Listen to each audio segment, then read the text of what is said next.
I think it's sort of funny with today's prompt because I was the one that suggested it, thought of it, and then I did all of this research and I still struggled even after I did all the research for this video.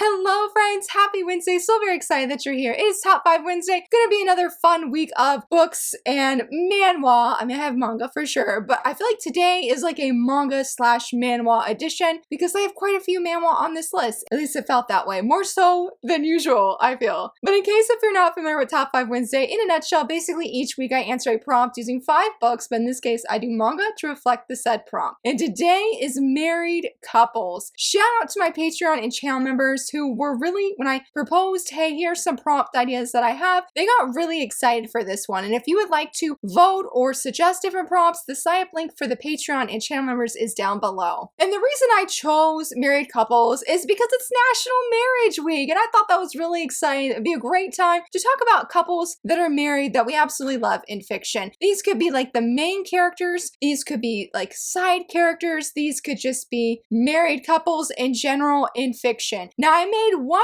rule for myself. I said that they had to be married by the end of the first volume. They could not be like, you know, not married for like half the series and then they get married. Or like for the entire series, they're just engaged or boyfriend, girlfriend, then they get married at the end. I was like, no spoilers. So that was the only rule I made for myself, that they had to be married in the beginning. Now, I asked for a bunch of recommendations online. I found a lot of articles about shonen married couples and, you know, shonen manga. And I was like, I really want to do something different. I was seeing a lot of Fly Me to the Moon. My husband just read Chilling in Another World with My Level 2 Cheat Powers. I'm like, well, I haven't read that. Also, the married couple in Fullmetal Alchemist, which they are amazing. I definitely feel they are a good one to have on the list. And I felt like I was just getting a lot of popular ones. And I'm like, well, I really want to do something different, something that's not on all of the lists that I'm looking at. So I asked in a Discord chat that I'm part of, or 2 different ones, and I said, hey, does anybody have any shoujo say recommendations for couples that are married,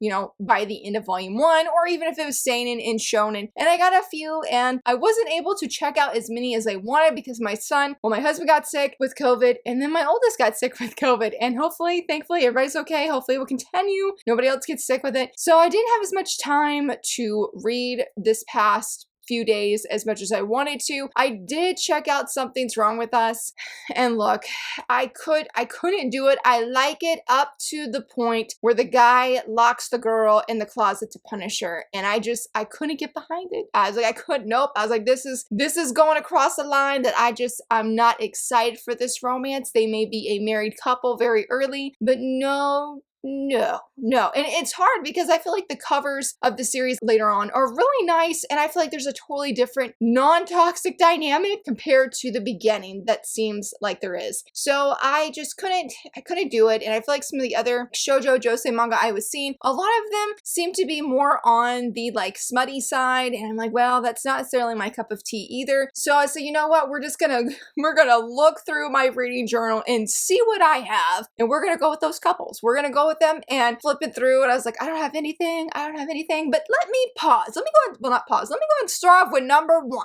I can't believe that this never for a moment came to my mind, because for number 1, I'm saying My Secretly Hot Husband. This was my favorite read of 2023. I talked about it here. I'm like, how could you forget? They're married very early on in the series, and they're married for the entire series, because in a nutshell, basically our main girl, she has been reincarnated into this world, and in this new world that she's in, if people find out that you've been reincarnated, then you can speak another language, they burn you at the stake. They call you a witch, and her family, adopted family, finds out that she speaks Korean. I mean, they don't know it's Korean, but she speaks Korean when she's sleeping, and they're like, hey, we're going to hand you off to this monster, and you're going to marry him, because the uncle's like, I don't want my real daughters to marry this monster of a man. So see ya, here you go, wouldn't want to be ya. That's where it sort of opens up and begins, and that's when she gets engaged to him, and that's when they have the marriage ceremony, though they don't technically recognize the marriage until they are of age, because I think she is 13, Erden is 15 or 16, so they're still minors, and a lot of things happen, and just, you know,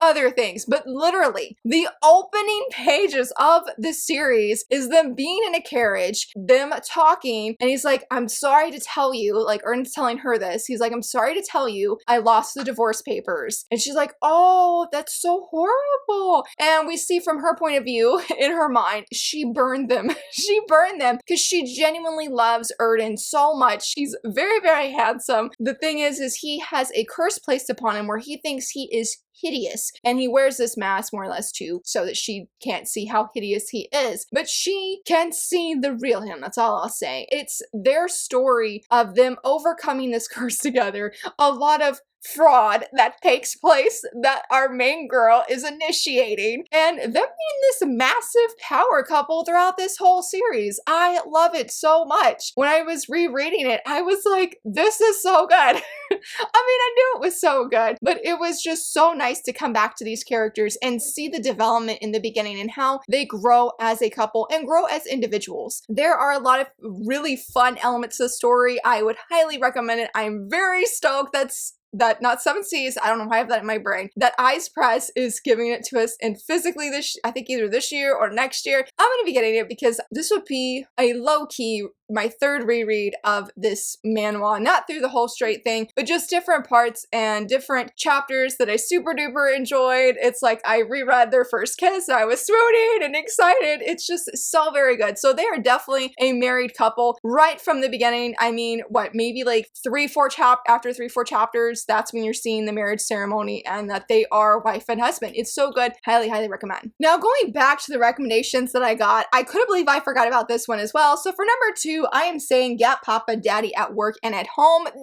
They're married. They are an established married couple right from the first page, and it is a very wholesome slice of life that I really love. It's about these two right here and how this dad, he is very cold, he doesn't smile much at work, but when he comes home, he is loving on his wife and his daughter. He loves his family so much, and it's basically just seeing him at work and him at home and how different he is at work and home, and he's so cute. He's great dad vibes, trying to show a picture of when he is at work. I mean, you could see sort of his expression and how cold-like he is, where he's just, again, he's not smiling. He's like, here, I'm here to do my work. That's it. I'm not going to go on any lunch dates with any female coworkers. And then on the flip side, the next page, he's smiling with his little girl. And it is so, so very sweet. I love this manga. I've reread this volume 3 to 4 times, and it's in full color, and it makes you feel good. It makes you feel good. If you need a slice of life, later on, I feel like we do have, oh gosh, what is the name of it? I actually just reread it yesterday. But when it comes to his coworker that I shared earlier, he's having his own kind of love story. And so I feel like the only plot that we actually get happens in volume 3, and it is centered around him and the girl that he likes. But everything else doesn't really have anything that's related to the previous chapter. It's just literally their everyday life and how they just love each other and how happy they are as a family when they have trials, when things happen. Like his little girl, she loses a rock, or in volume 3, the latest one I was rereading, the father has a dream of her getting married, and he is in complete denial of this, okay? Complete denial. He wakes up with a jump after having this dream, and he runs to his little girl, and she's finally about to put this block on top of her tower. She's worked so hard. Her mom's like, you can do it,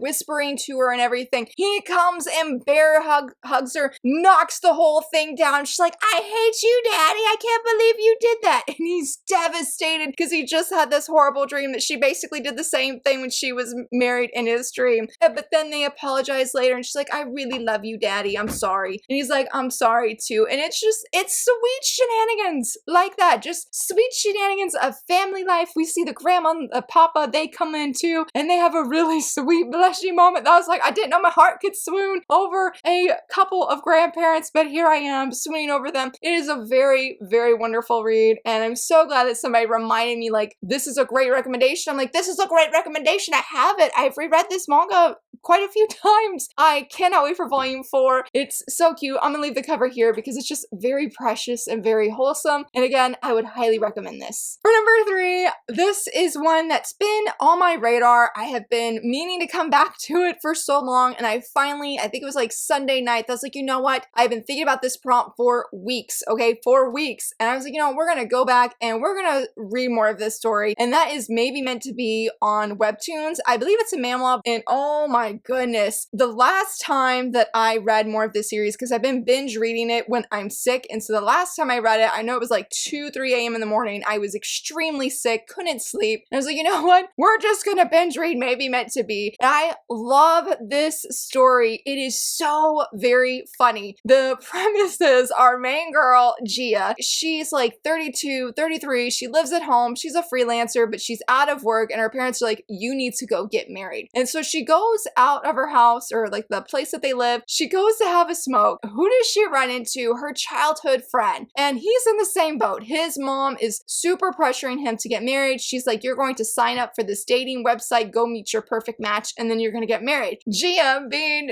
Gia, she was like, you know, why don't we just get married and go live together and get our parents off of our back? Because he has a very well-established job. He's got his own place. He's making good money. And he's like, well, okay, let's do it. They do it. They go get married within the first chapter.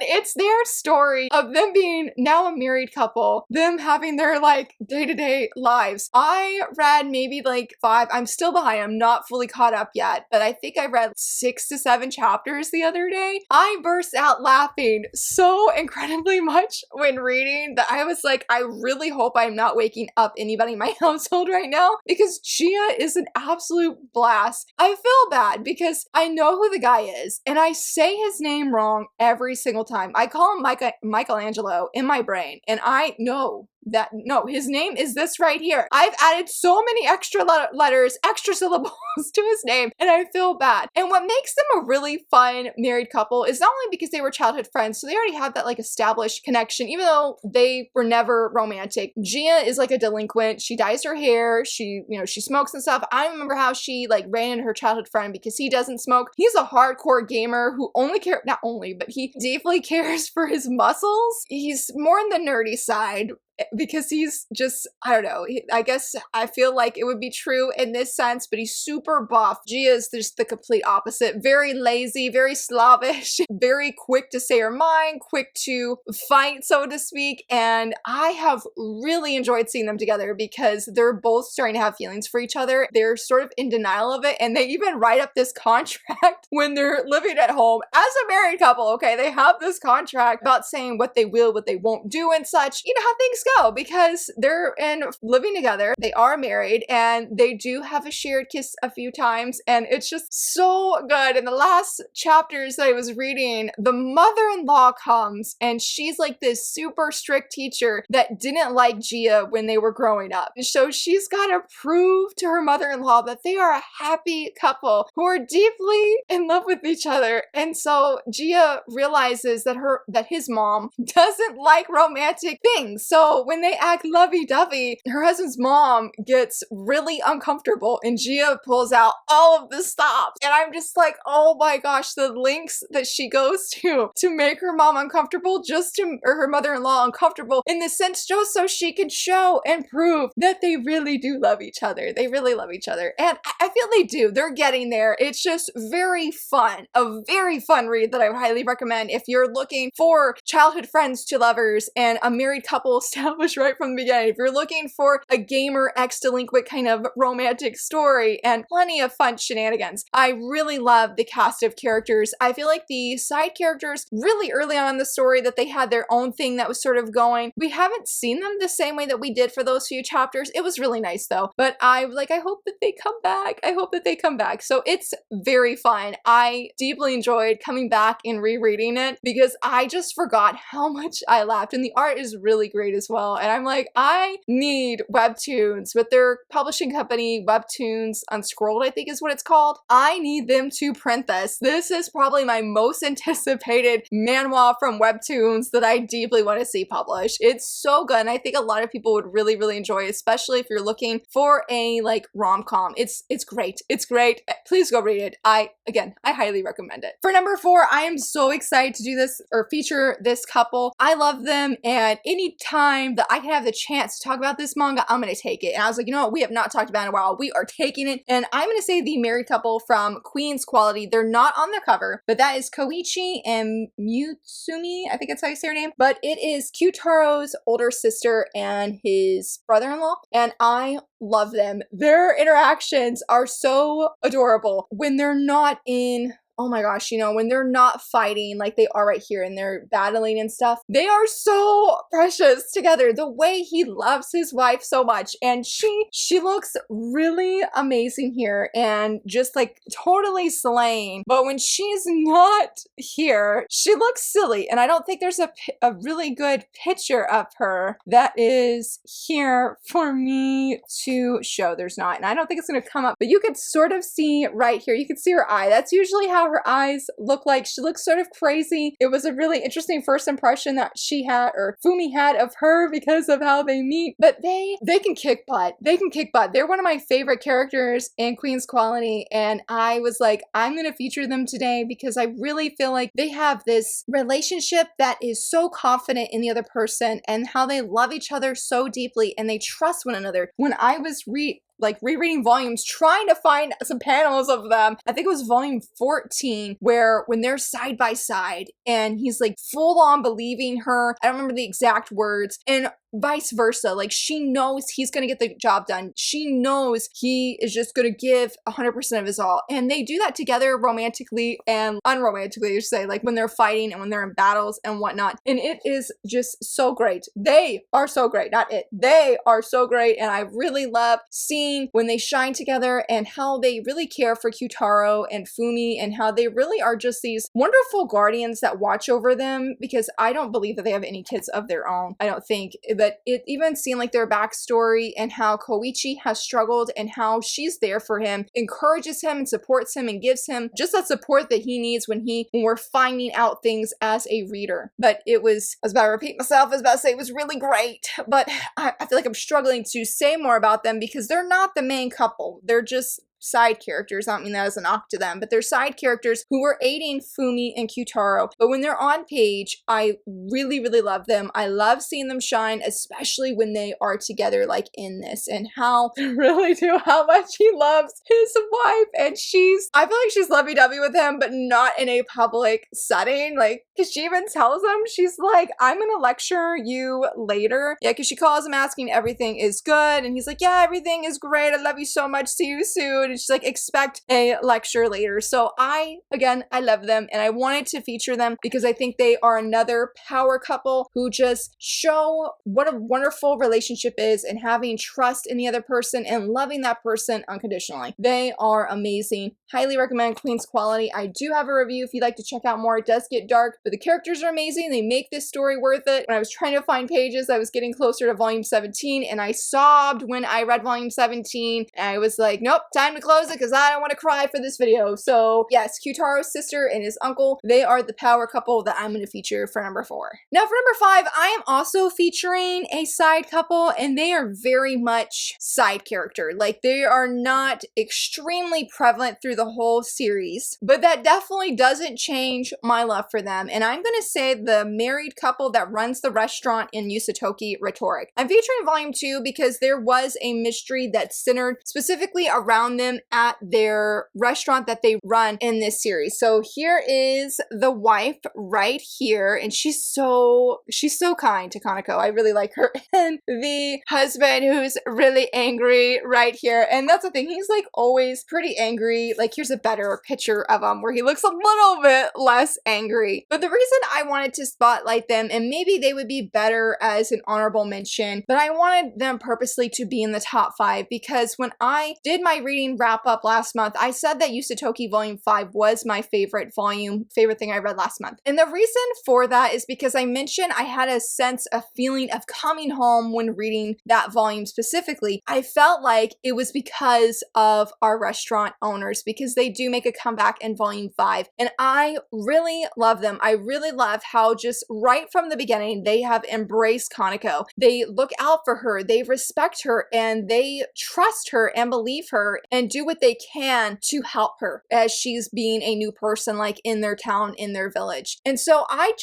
like seeing them when they're on page. Again, they're more of a background side character. They don't have a large part of page time or anything. This is probably the largest amount in this chapter that they have page time. Kaneko and Mr. Iwai, they have to go and interview them and ask them questions because they're trying to solve a mystery of what happened concerning what the grocer came to them and how many, I forgot what it was, but he ordered a certain amount and he needed that, but things happen and like now the number's wrong. So they're like, who is in the right, who lied, who didn't lie kind of situation. But I love seeing them. They have such a homey feel to them when they're on page. Again, just I think it's their love that they have for Kaneko. They're so generous because Mr. Iwai, he has quite the tab. He has quite the tab at this restaurant. But yes, they remind him like, hey, you need to pay on your tab that you have with us. But yet they still feed them. They're a very generous and kind couple, and they definitely bring some comedy, especially the husband, because he's getting angry like all the time, but the wife is super duper sweet. And I love when she has just those small moments of where she's chatting with Kaneko and just encouraging her. They feel like a really wonderful married couple that I would love to see more married couples like them in fiction in general, because I feel like there's just something very grounding about their relationship and how it gives a sense of grounding for the main character in the story. And that is mainly why I wanted to feature them today. Maybe that's not like a whole bunch to say about them, but I feel like they impacted me as a reader, seeing their relationship and seeing just how kind they are. They don't have any kind of like romantic moments. I don't think, oh, here's a great moment of seeing him smile and seeing how happy he is. They really both take Kaneko under their wing, especially since, her parents are not here. And I think maybe that's just another reason why I really love them. So I wanted to feature them. Again, don't have a lot of page time, but I feel like that doesn't make them any less significantly, or it doesn't make them any less important just because they don't have a large amount of page time. For my honorable mention, I had to go look at my list because I was like, what was my honorable mention? And I'm just like, Laura, how could you forget? So I'm going to say Not So Wicked Stepmom, and I can't even remember. Okay, so this is Abigail, and what is her husband name? And she's married to this man. Now, here's the thing. If you've read Not So Wicked Stepmom, you know at the beginning of this manhwa that they do not have a good relationship. They're married, but they are not in love with one another. This is more of an arranged marriage, and part of it as well is because Abigail, she's not the real Abigail.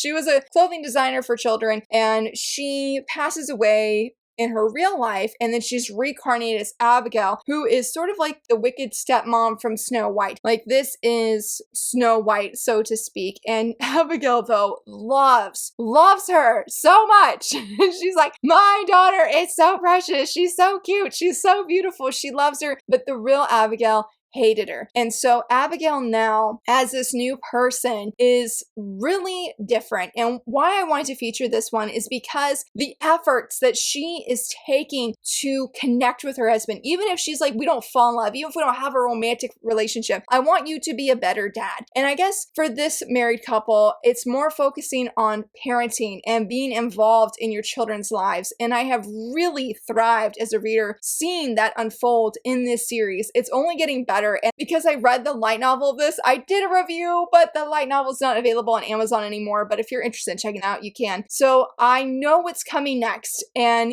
because the husband in this first volume, I didn't like him. I'm like, Laura, you know you're going to like him. You know things are going to go or come about. Just give it time. And things, changed in volume 2 and volume 3. I know they're going to massively change. Their story is going to get more romantic, and I'm here for it. But in the beginning, they are a married couple, and she's laying down some caveats, I guess you would say, of what she expects and wants him. Maybe not expects, but what she's hoping he will do for their daughter. And it's really because of them bonding over their daughter.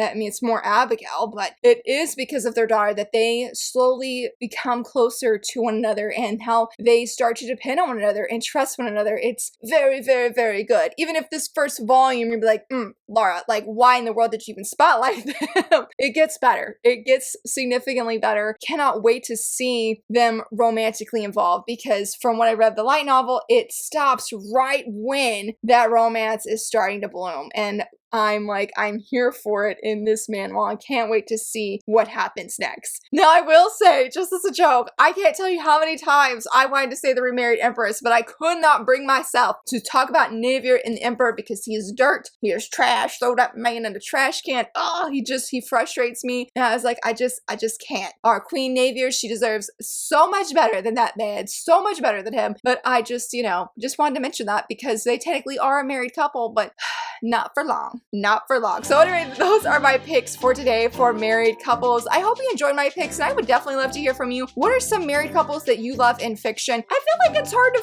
find. And why is it hard to find? It shouldn't be that way. We should see plenty of married couples thriving, being amazing in fiction, because I think that's just really, really cool. So let me know, and if you enjoyed this video, please give it a thumbs up and subscribe. And thank you so much for watching. Bye!